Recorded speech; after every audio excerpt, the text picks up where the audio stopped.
सांग मैंने अपन तो विभिन्न प्रकार पूरा चुंगुड़ी तरकारी रेसिपी खाई थे विभिन्न तरकारी भी बना हुए आम खाई थे।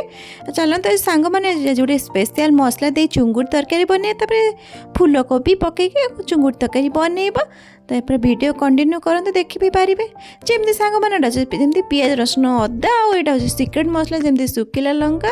खंडे डालचीनी गुजराती आ पोस्तु पोस्तु मेन पकईबे तापर धनिया जीरा गुंड तार मेन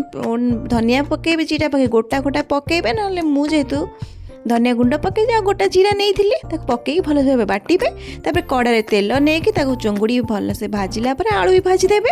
तापर से कड़े तेल पकईकि पियाज भाजिला टमाटो भी पकईदेवे तापर से जो बटा मसला को पकईकि भल भाव कषिबे लुण लंका गुंड हलदी गुंड आ काश्मीर चिल्ली पकई भल भाव कषिबे आपण मैंने चाहिए करी पाउडर भी पकई पारे टमाटो जो करी पाउडर पकई पारे तापर मटन मसला भी पकई पारे तापर भल भाव कषिकी आईटा हूँ कोबी जेहतु पछे मुझे भाजीदेली आउ गोटे कड़े नहीं कि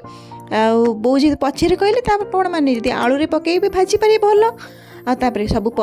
जमीक आलू कोबी आ चिंगुड़ी पकई भल भाव 10 मिनट भाया कषिबे तेल छाड़ा तो पानी देके आवश्यक हिसाब से बेसी पानी देवेनि पांचिया लगे यही हिसाब से पानी देकी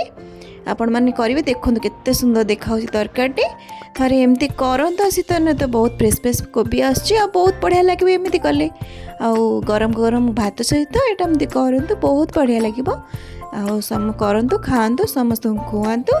भले रुहतु सुस्थ रुहतु वीडियो भल लगे लाइक करेंगे चैनल नुआ थे सब्सक्राइब करेंगे रही जय जगन्नाथ।